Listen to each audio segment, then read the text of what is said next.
الحمد للہ وکفا وسلام علی عبادہ الذین اصطفیٰ اما بعد اعوذ باللہ من الشیطان الرجیم بسم اللہ الرحمن الرحیم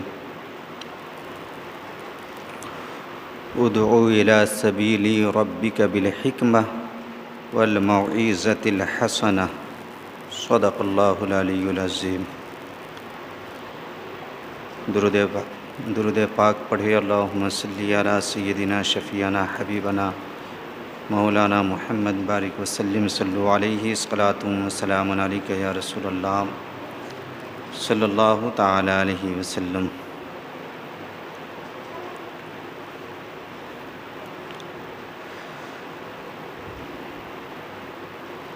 حضرات محترم، اولیاء کرام کی ذات مقدسہ پر تذکرہ چل رہا ہے۔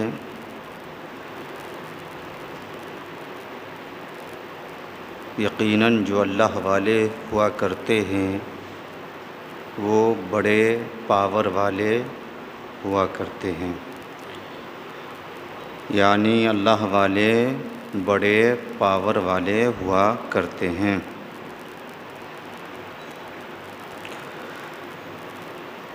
جو اللہ والے ہوتے ہیں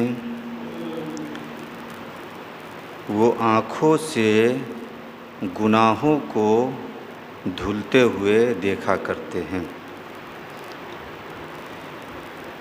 حضرت امام اعظم ابو حنیفہ رحمۃ اللہ علیہ کو آپ دیکھیں کہ اللہ رب العزت نے آپ کو وہ مقام و مرتبہ عطا فرمایا تھا کہ آپ اپنی آنکھوں سے وضو کے دھون کو دیکھ کر یہ سمجھ جایا کرتے تھے کہ یہ دھون گناہ کبیرہ کا ہے یا گناہ صغیرہ کا ہے۔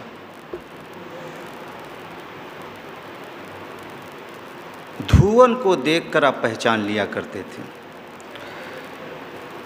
ایک مرتبہ آپ کوفہ کے جامع مسجد میں تشریف فرما تھے۔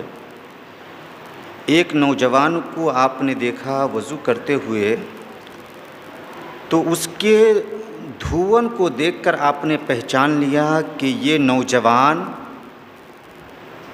اپنے ماں باپ کو تکلیف پہنچاتا ہے، ایذا پہنچاتا ہے۔ تو جب وہ وضو سے فارغ ہوا تو حضرت امام اعظم ابو حنیفہ رحمۃ اللہ علیہ اس کے قریب گئے اور فرمایا کہ بیٹے، اپنے ماں باپ کو تکلیف دینے سے توبہ کر لو۔ وہ نوجوان چونکا، اس نے کہا حضور آپ کو کیسے پتہ چلا کہ میں اپنے ماں باپ کو تکلیف پہنچایا کرتا ہوں؟ تو حضرت امام اعظم ابو حنیفہ رحمۃ اللہ علیہ نے فرمایا کہ جب تم وضو کر رہے تھے اس کے دھون کو، یعنی تمہارے وضو کے دھون کو دیکھ کر میں یہ پہچان لیا کہ تم اپنے ماں باپ کو تکلیف دیا کرتے ہو۔ جب وہ نوجوان اتنا سنا تو فوراً تائب ہو گیا، فوراً توبہ کر لیا۔ اسی طرح آپ ایک شخص کو وضو کرتے ہوئے دیکھے تو آپ نے اس سے فرمایا کہ تم شراب پینے کی جو عادت پکڑے ہو اسے چھوڑ دو۔ وہ شخص بھی اچنبھا ہوا کہ حضور آپ کو کیسے پتہ چلا کہ میں شرابی ہوں؟ تو حضرت امام اعظم ابو حنیفہ رحمۃ اللہ علیہ نے ان سے بھی یہی فرمایا کہ تمہارے وضو کے دھون کو دیکھ کر میں یہ پہچان لیا کہ تم شراب پیتے ہو۔ جب وہ شخص اتنا سنا تو وہ بھی فوراً تائب ہو گیا۔ پتہ چلا کہ اللہ والے بڑے پاور والے ہوا کرتے ہیں۔ غوث اعظم رضی اللہ تعالی عنہ کی ذات اقدس کو دیکھیے، کیا اللہ نے آپ کو پاور عطا فرمایا تھا؟ جبھی تو آپ نے برسر منبر فرمایا قدمی حاضی علی رقبتی کلی ولی اللہ، کہ میرا یہ قدم ہر ولی کی گردن پر ہے۔ 313 اولیاء کرام اس مجلس میں بیٹھے تھے، ان سبوں نے اپنے اپنے سروں کو خم کر دیا اور عرض کیا اے غوث اعظم، آپ کا قدم صرف ہماری گردن پر ہی نہیں ہے بلکہ آپ کا قدم تو ہمارے سروں پر بھی ہے اور ہماری آنکھوں پر بھی ہے۔ سبحان اللہ۔ یہ دل یہ جگر ہے، یہ آنکھیں یہ سر ہے، جہاں چاہو رکھو قدم غوث اعظم، جہاں چاہو رکھو قدم غوث اعظم۔ وہی غوث فرماتے ہیں، غوث اعظم فرماتے ہیں کہ شروع میں بہت کم وعظ کہتا تھا، بہت کم تقریر کیا کرتا تھا، اور لوگ میرے وعظ کی مجلس میں بہت کم آیا بھی کرتے تھے، کہ ایک دفعہ حضور اکرم سید عالم صلی اللہ علیہ وسلم کا خواب میں دیدار ہوا۔ آپ نے بڑے پیار سے فرمایا اے میرے فرزند، تم تقریر کیوں نہیں کہا کرتے؟ تو حضرت غوث اعظم کہتے ہیں کہ میں نے عرض کیا حضور، میں اجمی شخص ہوں، گاؤں کا رہنے والا ہوں، بھلا فصحائے عراق کے سامنے میں بولنے کی جرأت کیسے حاصل کر سکتا ہوں؟ تو حضور نے فرمایا کہ اگر ایسا ہے تو ٹھیک ہے، تم اپنا منہ کھولو۔ میرے غوث فرماتے ہیں کہ میں اپنا منہ کھولا تو حضور نے اپنا لعاب دہن میرے منہ کے اندر 7 مرتبہ ڈالا، 7 مرتبہ ڈالا اور ارشاد فرمایا ادعو الی سبیل ربک بالحکمہ والموعظۃ الحسنہ، کہ تم حکمت اور بہترین نصیحت کے ذریعے، تم حکمت اور بہترین نصیحت کے ذریعے لوگوں کو خدا کے راستے کی طرف بلایا کرو۔ سبحان اللہ۔ تم حکمت اور بہترین نصیحت کے ذریعے لوگوں کو خدا کے راستے کی طرف بلایا کرو۔ میرے غوث فرماتے ہیں کہ اس کے بعد پھر حضرت مولا علی کی زیارت ہوئی، تو آپ نے بھی فرمایا کہ اپنا منہ کھولو۔ میں نے اپنا منہ کھولا تو حضرت مولا علی نے 6 مرتبہ اپنا لعاب دہن میرے منہ میں ڈالا۔ تو میں نے عرض کیا حضور، رسول پاک علیہ الصلاۃ والتسلیم نے تو 7 مرتبہ اپنا لعاب دہن مجھے عطا فرمایا، اور آپ 6 ہی مرتبہ اپنا لعاب دہن مجھے کیوں عطا فرما رہے ہیں؟ تو سنو مسلمانوں، حضرت مولا علی نے ارشاد فرمایا کہ میں 6 مرتبہ ہی اپنا لعاب دہن اس لیے عطا فرما رہا ہوں کہ زمانے کے کسی عقل مند کو حضور کے ساتھ میری برابری کا شک و شبہ نہ پیدا ہو جائے۔ سبحان اللہ۔ یعنی زمانے کا کوئی عقل مند مجھے حضور کے برابر نہ سمجھنے لگے، حضور کے جیسا نہ سمجھنے لگے، اس لیے میں 6 مرتبہ ہی عطا فرما رہا ہوں۔ اب دیکھیں کہ رسول پاک علیہ الصلاۃ والتسلیم کے 7 مرتبہ لعاب دہن ڈالنے کے بعد، حضرت مولا علی کے 6 مرتبہ لعاب دہن ڈالنے کے بعد، حضور غوث پاک کی تقریر کا یہ اثر ہوا کہ دور دور سے لوگ اونٹوں پر، گھوڑوں اور خچروں پر سوار ہو کر آپ کی تقریر کو سننے کے لیے آنے لگے۔ اتنے لوگ آنے لگے، اتنے لوگ آنے لگے کہ 70 ہزار کا مجمع لگنے لگا۔ سبحان اللہ۔ 70 ہزار کا مجمع لگنے لگا۔ اب حضور غوث پاک رضی اللہ تعالیٰ عنہ کی یہ کرامت بھی دیکھ لیں آپ، کہ آپ 70 ہزار سے زائد کے مجمع کو خطاب فرما رہے ہیں، بغیر لاؤڈ اسپیکر کے، لیکن جس طرح آپ کی آواز بالکل صاف صاف قریب کے لوگ سن رہے ہیں، اسی طرح آپ کی آواز کو صاف صاف دور کے لوگ بھی سن رہے ہیں۔ سبحان اللہ، دور کے لوگ بھی سن رہے ہیں، چونکہ اس دور میں لاؤڈ اسپیکر تو تھا نہیں، بنا مائک کے آپ خطاب فرمایا کرتے تھے 70,000 سے زائد کے مجمع کو، اور سب یکساں آپ کی آواز کو سنا کرتے تھے۔ سبحان اللہ۔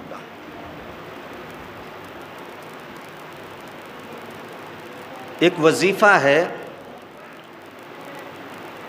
یا سیدنا شیخ عبد القادر جیلانی شیّ للہ، یا سیدنا شیخ عبد القادر جیلانی شیّ للہ، یہ ایسا وظیفہ ہے کہ جو اسے پڑھے گا وہ اپنے جائز مقصد میں بھی کامیاب ہو جائے گا اور دشمنوں پر فتح یاب بھی ہو جائے گا۔ سبحان اللہ۔ اس وظیفے کو شاہ ہند حضرت اورنگزیب عالمگیر رحمۃ اللہ علیہ نے اپنی تلوار پر کندہ کرایا تھا، اپنی تلوار پر چھپوایا تھا، یا سیدنا شیخ عبد القادر جیلانی شیّ للہ، یعنی اے ہمارے سردار شیخ عبد القادر جیلانی رضی اللہ تعالیٰ عنہ، اللہ کی رضا کے لیے آپ ہمیں کچھ عطا کیجئے، آپ ہماری کچھ مدد کیجئے۔ سبحان اللہ۔ تو جب آپ نے تلوار پر اس وظیفے کو چھپوایا تو اس کا فائدہ یہ ہوا کہ اس تلوار سے آپ نے بہت سارے گستاخوں کو اور بہت سارے بے ایمانوں کو جہنم میں پہنچانے کا کام کیا۔ سبحان اللہ۔ اور وہ تلوار آج بھی لال قلعے میں موجود ہے جس پر یہ وظیفہ لکھا ہوا ہے۔ سبحان اللہ۔ یا سیدنا شیخ عبد القادر جیلانی شیّ للہ۔ اللہ رب العزت اپنے محبوب بندے کو بڑا مقام و مرتبہ عطا فرمایا کرتا ہے کہ اگر وہ دعا فرما دے تو لوگوں کی زندگی بھی سنور جایا کرتی ہے اور تقدیر بھی بدل جایا کرتی ہے۔ سبحان اللہ۔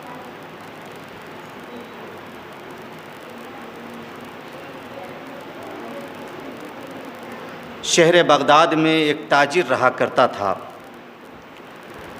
جس کا نام ابو المظفر تھا۔ ابو المظفر یہ بڑا تاجر تھا۔ ایک مرتبہ یہ ملک شام تجارت کے واسطے جا رہا تھا، قافلہ تیار کر لیا۔ اس کے بعد حضرت شیخ حماد رحمۃ اللہ علیہ کی بارگاہ میں پہنچا دعا کرانے کی غرض سے۔ پہنچنے کے بعد عرض کیا، حضور قافلہ تیار ہے، ملک شام تجارت کے واسطے جا رہا ہوں، ساتھ میں 100 اشرفیہ بھی لے جا رہا ہوں۔ آپ کی بارگاہ میں آنے کا مطلب و مقصد یہ ہے کہ آپ دعا فرما دیجئے تاکہ میں خیر و عافیت کے ساتھ جاؤں اور پھر خیر و عافیت کے ساتھ اپنے مکان پر لوٹ جاؤں۔ تو حضرت شیخ حماد رحمۃ اللہ علیہ نے اپنی آنکھیں بند کیا، لوح محفوظ کا مطالعہ کیا، اس کے بعد آنکھیں کھول کر آپ نے ارشاد فرمایا کہ سنو، یہ سفر تم ملتوی کر دو، سفر کا ارادہ چھوڑ دو، اس لیے کہ اگر تم اس سفر کو کرو گے تو اس سفر میں تجھے فائدہ نہیں ہوگا بلکہ بڑا نقصان اٹھانا پڑے گا۔ اتنا بڑا نقصان ہوگا کہ مال تو جائے گا ہی، یہاں تک کہ تمہاری جان بھی چلی جائے گی، تمہاری جان بھی چلی جائے گی، لہٰذا سفر کے ارادے کو ملتوی کر دو۔ وہ شخص جس کا نام ابو المظفر تھا، جو تاجر تھا، حیران و پریشان ہو کر لوٹنے لگا کہ راستے میں ہی حضرت شیخ عبد القادر جیلانی بغدادی رضی اللہ تعالیٰ عنہ سے ملاقات ہو گئی۔ آپ نے چہرے کی اداسی کو دیکھ کر پڑھ لیا کہ بندہ اندر سے بہت غم زدہ ہے، بہت غمگین ہے، بڑا پریشان ہے۔ آپ نے وجہ پوچھی کہ آخر تم پریشان کیوں ہو؟ اس نے پوری بات بتائی تو حضور غوث پاک رضی اللہ تعالی عنہ کو اس پر رحم آ گیا۔ آپ نے فرمایا کہ اگر تم سفر کرنا چاہتے ہو تو جاؤ، انشاءاللہ تم خیر و عافیت کے ساتھ اپنی منزل کو لوٹو گے۔ سبحان اللہ، خیر و عافیت کے ساتھ اپنی منزل کو لوٹو گے، کچھ نہیں ہوگا تجھے، جاؤ۔ وہ شخص بڑا خوش ہوا، اپنے گھر گیا اور قافلہ کو لے کر ملک شام کے لیے روانہ ہو گیا۔ اس سفر میں اسے بہت منافع حاصل ہوا، فوراً اس کا سامان بھی بک گیا۔ سامان جب بک گیا تو منافع لے کر وہ تیزی سے اپنے وطن کو، اپنے شہر کو لوٹنے لگا۔ جب وہ ملک حلب میں پہنچا، خیمہ زن ہوا تو 1000 اشرفیوں کی تھیلی جو وہ رکھا تھا، وہ یہ بھول گیا کہ وہ کہاں رکھا تھا، جگہ بھول گیا کہ اس نے کہاں رکھا۔ اسی فکر میں وہ بیٹھا تھا کہ اس کی آنکھیں لگ گئی اور وہ خواب کی دنیا میں سفر کرنے لگا، یعنی وہ سو گیا، نیند کا غلبہ اس پر طاری ہو گیا۔ تو وہ خواب میں دیکھتا کیا ہے کہ بہت سارے ڈاکو آتے ہیں اور ہمارے مال و اسباب کو لوٹ لیتے ہیں، یہاں تک کہ ہماری گردن بھی وہ ڈاکو مار دیتے ہیں۔ اس خواب کو دیکھنے کے بعد وہ چوکنا ہوا، جب آنکھیں کھلی تو اپنے دائیں بائیں آگے پیچھے دیکھا، اپنے ساز و سامان کو صحیح سالم پایا، بڑا خوش ہوا، اپنی جان کو دیکھا صحیح ہے، بڑا خوش ہوا۔ وہ 1000 اشرفیوں کی تھیلی جہاں رکھا تھا وہ بھی مل گئی۔ اب وہ تیزی کے ساتھ شہر بغداد کو لوٹنے لگا۔ جب بازار میں داخل ہونے والا تھا، بغداد کے بازار میں داخل ہونے والا تھا، تو اس نے دل میں سوچا کہ پہلے شیخ حماد سے ملوں یا پہلے شیخ عبد القادر جیلانی سے ملوں۔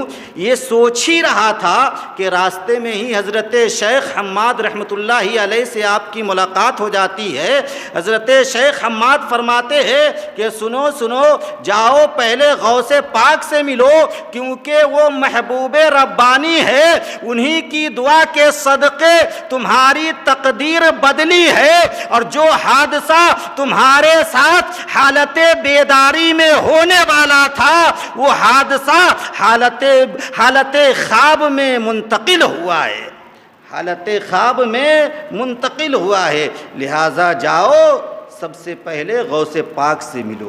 اس سے پتہ کیا چلا کہ اللہ والوں کی دعا کے ذریعے زندگی بھی سنور جایا کرتی ہے اور تقدیر بھی بدل جایا کرتی ہے۔ سبحان اللہ، تقدیر بھی بدل جایا کرتی ہے۔ اسی ضمن میں یہ واقعہ بھی آپ کے گوشے گزار کر رہا ہوں کہ ایک مرتبہ حضور غوث پاک رضی اللہ تعالی عنہ قیمتی قبا پہن کر آپ بازار سے گزر رہے تھے۔ ایک چور کی نگاہ اس قیمتی قبا پر پڑی، دل میں خیال آیا کہ اس قبا کو چرا لیا جائے۔ چنانچہ وہ پیچھے پیچھے آپ کے ہو لیتا ہے، آپ اپنے حجرہ میں داخل ہوتے ہیں، کسی صورت وہ بھی حجرے میں داخل ہو جاتا ہے۔ آپ حجرہ میں جانے کے بعد نماز میں مشغول ہو جاتے ہیں۔ وہ چور اندر داخل ہو گیا تھا، وہ قبا کو چرا لیتا ہے اور حجرہ کا دروازہ تلاشنے لگتا ہے۔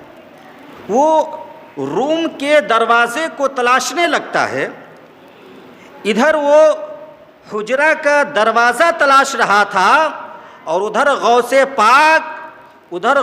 پاک اس کے لیے ولایت کا دروازہ کھول رہے تھے۔ سبحان اللہ، ولایت کا دروازہ کھول رہے تھے۔ اسی اثنا میں دروازے پر ایک دستک کی آواز آتی ہے، پوچھا جاتا ہے کون؟ باہر سے آواز آتی ہے، جواب ملتا ہے بلیامن، یعنی حضرت خضر کا یہ لقب تھا۔ حضرت خضر کہتے ہیں کہ میں بلیامن ہوں۔ وجہ وجہ کیا ہے آنے کا؟ حضور غوث پاک پوچھتے ہیں تو حضرت خضر کہتے ہیں کہ فلاں شہر کا کوتوال مر گیا ہے، ابدال مر گیا ہے، ابدال لینے کے لیے آیا ہوں۔ تو حضور غوث پاک فرماتے ہیں کہ ابھی رات کا وقت ہے، صبح ہونے دو، کسی ابدال کو مقرر کر دیا جائے گا، وہاں کسی حاکم کو متعین کر دیا جائے گا۔ تو حضرت خضر کہتے ہیں کہ اگر صبح تک وہ علاقہ ہلاک ہو گیا، برباد ہو گیا، تو اس کی ذمہ داری کون لے گا؟ اس کی ذمہ داری کون لے گا؟ تو میرے غوث فرماتے ہیں کہ اگر ابھی چاہیے ابدال تو جاؤ، روم کے فلاں کونے میں ایک ابدال بیٹھا ہوا ہے، اسے پکڑ کے لے جاؤ اسے پکڑ کے۔ حضرت خضر جاتے ہیں، چور کا ہاتھ پکڑتے ہیں، کہتے ہیں ابدال صاحب چلیے، فلاں شہر کے آپ حاکم مقرر کیے گئے ہیں۔ وہ چور کانپنے لگتا ہے، کہنے لگتا ہے میں کوئی ابدال نہیں ہوں، میں کوئی کوتوال نہیں ہوں، میں کوئی حاکم نہیں ہوں، بلکہ میں تو ایک چور ہوں، غنڈہ ہوں، بدماش ہوں، حضور غوث پاک کا قبا چرانے کے لیے آیا تھا، میں چور ہوں۔ تو حضرت خضر کہتے ہیں ٹھیک ہے، ابھی سے پہلے تم چور تھے، غنڈہ تھے، بدماش تھے، لچا تھے، لفنگا تھے، جو کچھ تم کہتے ہو وہ سب کچھ تھے، لیکن اب نہ رہے، اس لیے کہ تجھ پر نگاہ غوثیت پڑ گئی ہے، تیرا مقام و مرتبہ اتنا بلند و بالا ہو گیا ہے کہ تو اب کوتوال بنا دیا گیا ہے، تو اب حاکم بنا دیا گیا ہے، تو اب اللہ کا ولی بنا دیا گیا ہے۔ سبحان اللہ، تو اب اللہ کا ولی بنا دیا گیا ہے۔